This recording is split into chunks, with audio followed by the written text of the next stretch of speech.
Russell Westbrook once dominated the NBA streets. His plays were dominant, dunks ferocious, and Kobe, R.I.P., saw something in the way he played. Westbrook plays mean. Oh, with a vicious slam! He played mean like I did, with an aggression. Watch the way I play. But that all changed when he left OKC. It was like he lost his thunder. And he went from dropping triple-doubles on a nightly basis to dropping Shacked in a Fool content consistently. Only the aforementioned Christian Wood and now Andrew Wiggins are beneath him in free throw shooting. It's hard to overcome. Yeah. Because he's going to shoot some free throws and he's going to look, Westbrook them. But all that has changed since he joined Jokic in Denver. You've won 74% of your games when you have a triple-double. Really? And to me, that's probably indicative of something about how you probably can impact the game in positive ways. 74% you said? Yeah. Damn. You 74? 74. So that's the winning percentage, huh? Yes. Damn, that's crazy. Jokic is 79. This is how Russell Westbrook is exposing ESPN and the NBA media. Russell Westbrook earned the nickname Dangerous during his time with the Thunder. He was athletic, and that usually means that aging would affect his game a lot. So basically, once a player like Russ starts to lose his speed and explosiveness, he would get worse. After his time with the Wizards, Westbrook was still dropping triple-doubles, but the cracks had started to show. And we all know how bad it was for him with the Lakers. So logically, seeing as Westbrook was already winning the Shacked in a Fool MVP, they expected him to get worse. Then, the media started calling him washed. And he deserves credit for coming off the bench for Darvin Ham. The problem was the basketball. It was the basketball. If they were winning, if he was more effective, if he was taking care of not having the turnovers and shooting at a higher percentage, it would have all felt better. Yeah. There was no personal animus. So Westbrook bounced between teams, struggling to find his groove. The NBA media has little patience, so they fanned the flames that his high-energy play had turned erratic. But fast forward to today, and no one in the media could have guessed what they'd be saying about Russ.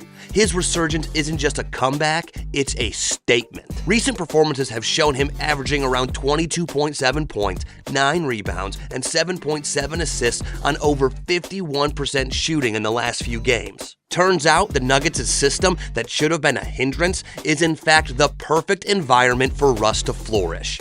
And the cerebral joker is actually perfect for him. I just love the connection because I just need to look at him and I think he exactly knows what I'm thinking. Westbrook's game is quite different from what it was in LA.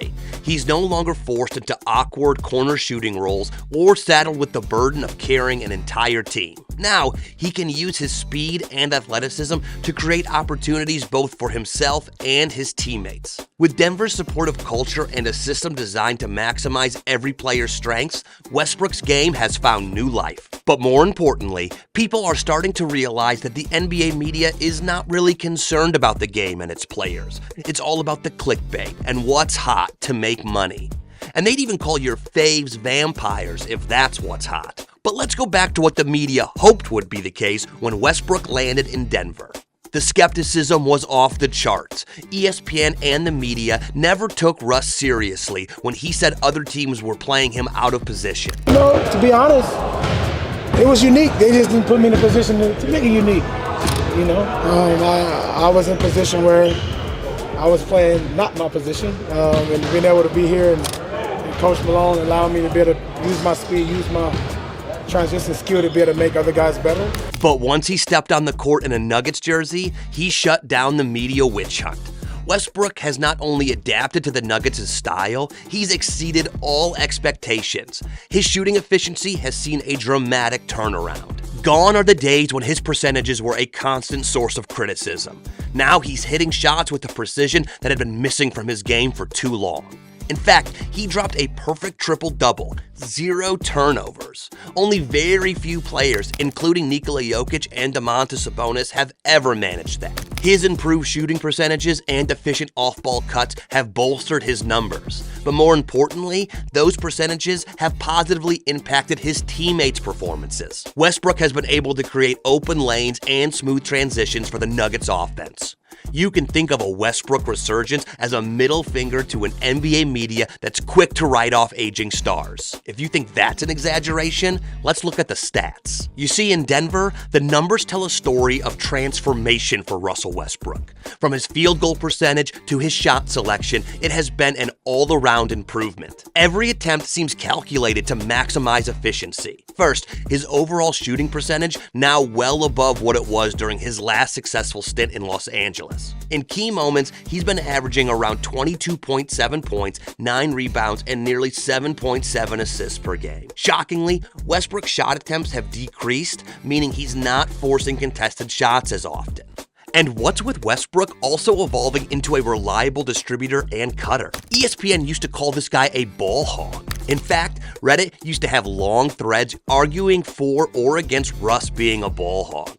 That's how you know something's hot. And of course, the media ran with it. But now we all know better, including the media. Now, when Westbrook cuts, he creates open lanes and spacing that allow teammates like Jamal Murray to thrive. Murray's off-ball shooting, which had been inconsistent before, has become much more effective. The ripple effect is clear. Every time Westbrook makes a smart cut or delivers a well-timed pass, Denver scores another nugget. He's not only bolstering his own numbers, but also giving role players a chance to shine. But where everything really comes together is Westbrook's defensive game. Westbrook's hustle on the defensive end has turned what was once seen as a liability into a major asset. His knack for generating steals and fast break opportunities have energized the Nuggets.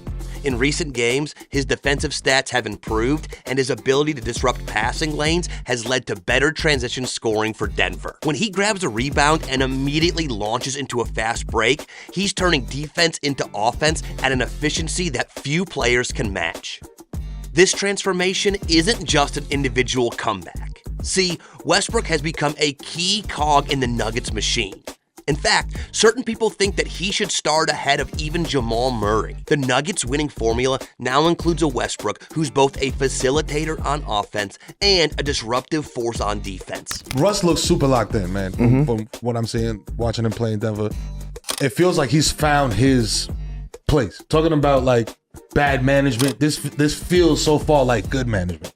Finding a guy who's talented, who hasn't worked out in other situations, and putting him in the right situation with the right people around him. With all this, you can guess what's hot now about Westbrook. Right, Westbrook is back for blood. Even the loudest critics have been forced to take a second look at Russ. Charles Barkley summed it up perfectly when he said this. Let me tell you something.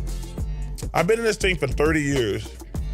I've never seen a player give maximum effort every single night like him. And I'm played against the greats. Wait, even Jordan? Even Jordan didn't play as hard as Russell Westbrook does. And Michael's the greatest of all time. But this guy gives maximum effort every single play, every single night. And it's not just Barkley. Paul Pierce has been equally vocal, insisting that Westbrook should be a full-time starter. Pierce's take is simple. When you watch Westbrook play, you see an intensity that's back to his prime. Look at the numbers. Westbrook's averages in his recent stretch have begun to mirror his MVP caliber years. In Denver, he's been putting up stats that speak volumes alongside the Joker. So, it wasn't surprising that it had to be someone who disliked the media to say what many believe to be why Westbrook failed in LA. I think people in the teams that he was past misunderstand him and didn't give him the opportunity to be who he is. What we're witnessing from Westbrook is not just a comeback. It's him exposing ESPN and the NBA media. The media, which once branded Westbrook as a vampire, draining the energy from any locker room he entered, now has to acknowledge his transformation. His efficiency, combined with his synergy with Jokic, has positioned the Nuggets as serious contenders. But the bigger question now is whether this transformation can redefine Westbrook's legacy. If this trend continues, will it go down as one of the NBA's greatest career resurgences in history? Or will Russ be known as one of the game's most underrated players ever? We'll be reading your thoughts in the comments. And speaking of Westbrook being underrated, can a player be both overrated and underrated at the same time? Watch our video on Statistically Russell Westbrook is the GOAT PG next.